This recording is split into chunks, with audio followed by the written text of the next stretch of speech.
ध्वज नाम का राजा बड़ा ही सत्यवादी राजा था। मोरध्वज नाम का राजा बड़ा ही सत्यवादी राजा था।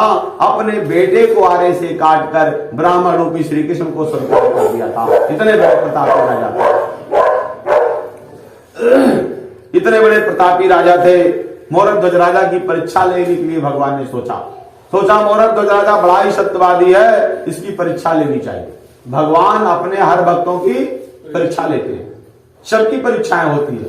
पिता पुत्र की भी होती है, पति पत्नी की भी होती है, भक्त भगवान का भी होता है, राजा प्रजा का भी होता है, सबकी परीक्षाएं होती है, नहीं होती। ऐसे भगवान ने सोचा मोरध्वज राजा बड़ा सत्यवादी है, इसकी परीक्षा लेनी चाहिए।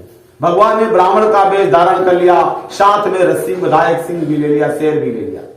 राजन तेरा जय हो, राजन तेरा जय हो, राजन तेरा जय हो करते हुए मोरध्वज राजा के दरवाजे पे भगवान पहुंच गए। और जैसे मोरध्वज राजा ने देखा कि कोई ब्राह्मण आया हुआ है, साथ में रस्सी विधायक सिंह भी है, उनकी अंजलि ऐसे बदली। कहा भगवान आगतस्य स्वागतम सारम यथा योग्यम तथा कुरु। अरे भगवान को ले गए मोरध्वज राजा, अपने आसन पे बैठाए और उनका चरण धुल करके चरणोदक लिया और कहा भगवान आप भोजन क्या करेंगे। भगवान ने कहा राजन पहले मेरे शेर की व्यवस्था करो, सिंह की व्यवस्था करो। जब तक मेरा सिंह भोजन नहीं करता तब तक मैं भी भोजन नहीं करता हूं। राजा ने कहा भगवान आपका सिंह क्या खाएगा। भगवान ने कहा तुम्हारे इकलौते पुत्र के दाहिने अंग का मांस खाएगा। अब राजा के पैरों तले से जमीन खिसक गई, राजा के पैरों तले से जमीन खिसक गई कि प्रभु ये क्या होने वाला। क्योंकि मोरध्वज राजा के पास एक ही लड़का था, उसका नाम था ताम्रध्वज। क्या नाम था? ताम्रध्वज। जब मोरध्वज राजा ने कहा भगवान आपका सिंह क्या खाएगा, भगवान ने कहा तुम्हारे इकलौते पुत्र के दाहिने अंग का मांस खाएगा। राजा के पैरों तले से जमीन खिसक गई, स्तब्ध रह गए, परेशान हो गए, प्रभु ये क्या होने वाला है। बहुत परेशान हो गए। लेकिन राजा थे, वो लगे सोचने अगर मैं ऐसा नहीं करता हूं तो ये ब्राह्मण भी मेरे वहां भोजन नहीं करेंगे, वापस लौट कर चले जाएंगे, तो आज तक जो दान पुण्य मैंने किया सब छार हो जाएगा, बेकार हो जाएगा। इसलिए मोरध्वज राजा भागे भागे अपनी पत्नी के पास गए। कहां गए? मोरध्वज राजा अपनी पत्नी के पास गए और कहने लगे हे प्रिय मेरे दरवाजे पे ब्राह्मण आए हुए हैं, साथ में रस्सी विधायक सिंह भी है, हमारे बच्चे के दाहिने अंग का मांस मांग रहा हूं उनका सिंह खाने के लिए, और महाराज का शर्त भी है कि आरे से काट करके दो, आंखों में आंसू नहीं आना चाहिए। भगवान का शर्त क्या था? अपने बेटे को राजन आरे से काट करके दो, आंखों में आंसू नहीं आना चाहिए। मोरध्वज राजा की पत्नी ने कहा महाराज जी आप क्या करने के लिए जा रहे हो, आप ना कर दीजिए, मैं ऐसा नहीं कर पाऊंगी। कहते पुत्र कुपूत होता माता कुमाता न भवती। पुत्र भले ही नालायक हो जाए लेकिन माँ बाप अपने बच्चे को उसी प्यार से देखते है कि नहीं। दिल्ली कलकत्ता बंबई लड़का कमाने चला जाता है, अगर लड़के का तबीयत खराब है तो बिना फोन किए माता को आभास हो जाता है, लग रहा हमारे लड़के का तबीयत खराब है। कहा ऐसा माता है नहीं होता। लड़के का सर दर्द होता है, लड़के को बुखार आ जाता है तो माता पहले ही रोने लग जाती है, लगता उन्हीं का सर दर्द हो रहा, उन्हीं को बुखार आ गया है। ऐसा मां का हृदय होता है, नहीं होता। मोरध्वज राजा से कहने लगी राजन आप ना कर दीजिए, मैं ऐसा नहीं कर पाऊंगी। मोरध्वज राजा ने कहा प्रिय तुम क्या कह रही हो, अगर वो ब्राह्मण बिना भोजन किए मेरे दरवाजे से वापस लौट कर चले गए तो आज तक जो दान पुण्य किया गया है सब बेकार हो जाएगा, छार हो जाएगा, इसलिए पहले तुम अपने आप को संभालो। मोरध्वज राजा की पत्नी ने कहा हे महाराज मैं अपने सीने को पत्थर बना चुकी हूं, अपने आंसुओं को रोक सकती हूं, पुत्र के ऊपर आरा भी चला सकती हूं, लेकिन महाराज जरा सोचिए अभी वो बच्चा है, बालक है, जब उस बच्चे के ऊपर आरे चलाए जाएंगे तो क्या महाराज उसे कष्ट नहीं होगा? कष्ट होगा तो उसकी आंखों में आंसू आ जाएगा, और जब आंखों में आंसू आ जाएगा तो महाराज का सिंह भी ग्रहण नहीं करेगा और महाराज भी भोजन नहीं करेंगे, ये भी वापस लौट करके चले जाएंगे, तो हम लोगों का हाल हुआ हो जाएगा, धोबी का कुत्ता न घर का न घाट का कहीं के नहीं होंगे रहे। इसलिए आप ना कर दीजिए, मैं ऐसा नहीं कर पाऊंगा।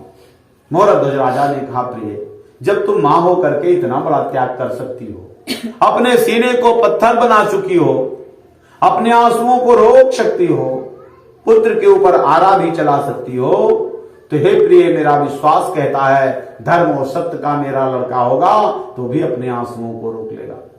इसलिए जाओ उस बच्चे को बुला करके ले आओ। देहाती कहावत है, गाय घोर बछरू पिता गुण घोर ना ही ढेर तत्व रहते। जैसा माँ बाप का शिष्टाचार संस्कार घर में और परिवार में होता है वैसे थोड़ा बहुत बच्चों में आ ही जाता है। तो मोहरत ध्वज राजा रानी इतने बड़े प्रतापी, तो उनका लड़का क्यों नहीं होगा भाई? कहा प्रिय मेरा विश्वास कहता धर्म और सत्य का मेरा लड़का होगा तो भी अपने आंसुओं को रोक लेगा। इसलिए जाओ उस बच्चे को बुला करके ले आओ। उनके पास एक ही लड़का था, उसका नाम था ताम्रध्वज। वो लड़का उस समय सो रहा था और माता गई जगाई, बेटा उठो। लड़का जो आंख मीचते उठ बैठा, कहा मां मैं तो बड़ा अच्छा स्वप्न देख रहा था, आपने मुझे अधूरे में जगा दिया। माता ने कहा बेटा तुम कौन सा सपना देख रहे थे, हमें भी बताओ। लड़का ने कहा मां मैं सपना यही देख रहा था कि मेरे दरवाजे पे कोई ब्राह्मण आया हुआ है, मुझे मांग रहा है, कुछ दूर ले जाने के बाद मुझे वापस लौटा दिया। माता ने कहा बेटा जो तुम सपना देख रहे थे ना, यही तो मैं तुमसे कहने के लिए आई थी। मेरे दरवाजे पे ब्राह्मण आए हुए हैं, साथ में रस्सी में बंधा एक सिंह भी है, तुम्हारे दाहिने इनका मांस मांग रहा हूं उनका सिंह खाने के लिए। और महाराज का शर्त भी है कि आरे से काट करके दो, आंखों में आंसू नहीं आना चाहिए। लड़का भी कामने लगा, सतर्क रह गया, क्योंकि इतनी आसानी से कोई अपने आप को बलि नहीं दे देता। वह भी कांपने लगा, सतर्क रह गया। लेकिन थोड़ी देर के बाद वो लड़का भी लगा सोचने कि आखिर पुत्र का कर्तव्य क्या होता है। पुत्र का कर्तव्य होता माँ पिता की आज्ञा का पालन करना। पुत्र का कर्तव्य होता माँ पिता के धर्म के कार्यों में अपने आप को समर्पित कर देना, बलिदान कर देना पुत्र का धर्म होता है। लड़का ने कहा माँ तुम चिंता मत करो, आरा को चलाती रहना, मेरे आंखों में आंसू आ ही नहीं सकते। जैसा राजा ने कहा था वैसे बच्चे का भाव मिला कि नहीं मिला? लड़का ने कहा माँ तुम चिंता मत करो, आप दोनों की जोड़ी रहेगी तो हम जैसा पुत्र फिर अवतरित हो जाएंगे, इसलिए दे दीजिए मुझे उस सिंह को खाने के लिए, अपनी धर्म की रक्षा कीजिए। जैसा राजा ने कहा था वैसे बच्चे का वो मिला। लड़का अपनी माँ की उंगली को ऐसे पकड़ता है और सीधा पिता के पास लेकर के पहुंच जाती है। कहती राजन दे दीजिए महाराज के सिंह को खाने के लिए। जैसे मोहरत ध्वज राजा ने अपने बेटे का हाथ पकड़ा और कहा दे दीजिए महाराज अपने सिंह को खाने के लिए, तैसे भगवान बोल पड़े। कहा राजन खड़े ऐसे इस पुत्र को हम क्या करेंगे, शर्त के सहित दो, जैसे मैंने बोला वैसा दो, हनियारे से काट करके दो, आंखों में आंसू नहीं आना चाहिए। जैसे बकरे की बलि दी जाती है, बच्चे को स्नान ध्यान करवाया, थोड़ा उपचार से पूजन किया और गोबर से जमीन को लीप करके बच्चे को लिटा दिया। जब बच्चे के ऊपर राजा और रानी आरा को चलाने लगे तो उस समय लड़के का मुख पिता की तरफ था। भगवान ने कहा राजन आरे से चीरते समय लड़के का मुख मां के तरफ होना चाहिए। वो लड़का अपनी मां के तरफ अपना मुंह घुमा लेता है। मोहरत ध्वज राजा रानी जब बच्चे को ऊपर आरा चलाने लगते हैं तो ये पृथ्वी कांपने लगती है, गौ माताएं रोने लगते हैं, लता वृक्षों से आंसू गिरने लगता है, भगवान विष्णु का क्षीर समुद्र डोल जाता है, कैलाश पर्वत हिलने लगते हैं, ऐसे तमाम आभाएं होने लग जाती है। क्योंकि भगवान के भक्त से बड़ा कठिन परीक्षा ले जा रहा था, पुत्र के ऊपर आरा चलाया जा रहा था।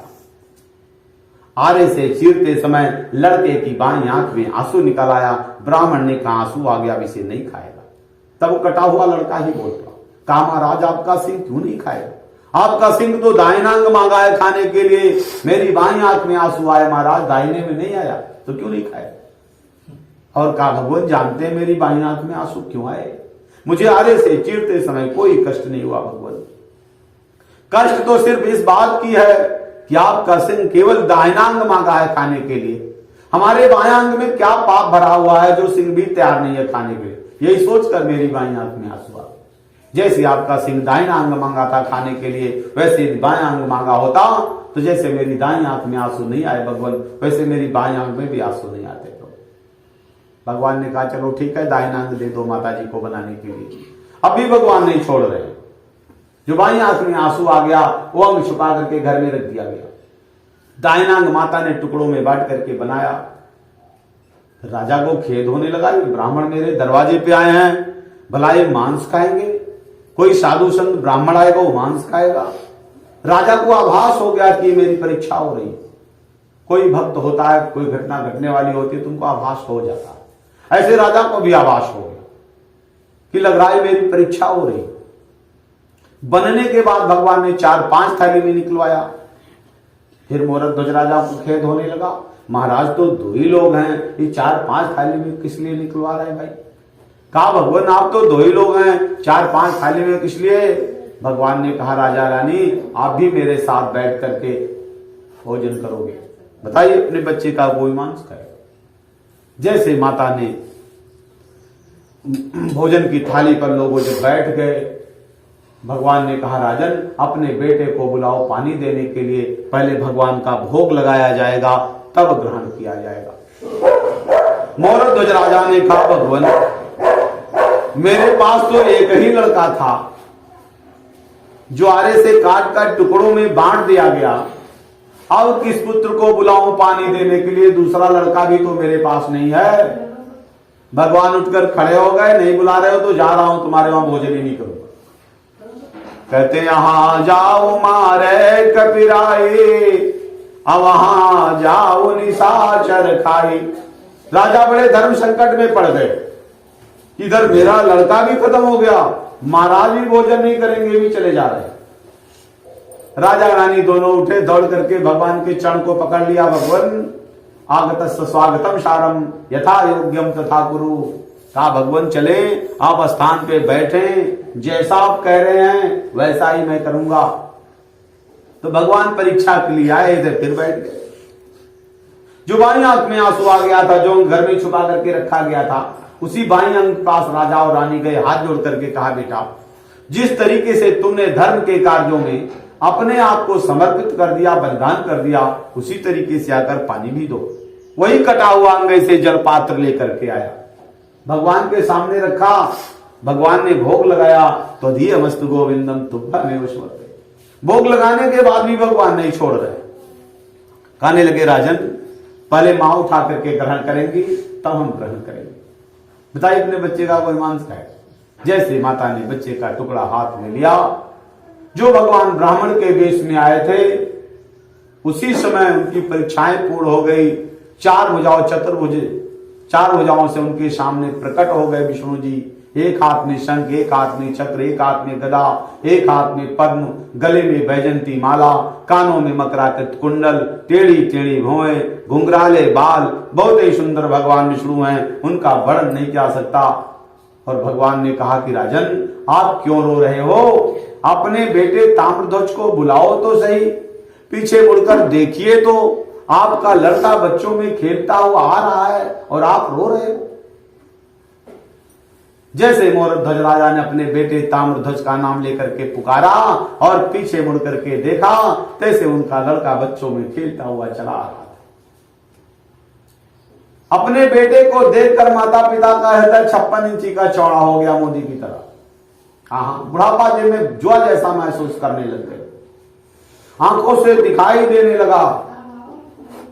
तीनों प्राणी गए भगवान के चरणों में गिर गए, प्रभु इस तरह अपने भक्त से परीक्षा ना लीजिएगा, अन्यथा कोई दे नहीं पाएगा। कि पुत्र के ऊपर आरा चलाना पड़ा, पुत्र की बलि देनी पड़ी।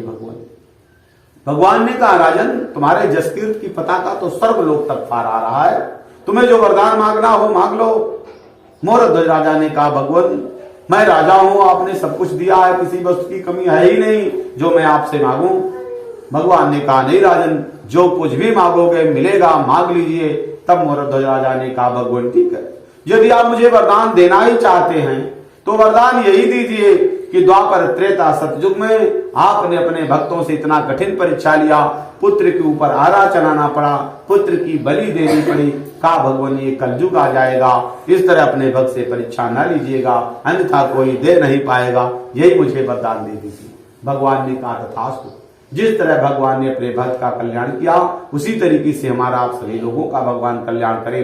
वही तुंगध्वज राजा दूसरे जन्म में स्वांभु मनु हुए, संपूर्ण भागवत की कथा सुनकर मोक्ष परम पद को प्राप्त हुए। इति स्कंद पुराण रेवाखंडे सत्यनारायण व्रत कथा पंचमो अध्याय समाप्त। बोलिए वृंदावन बिहारी लाल की जय, कृष्ण मुरारी लाल की जय, बोलिए सत्यनारायण भगवान की जय।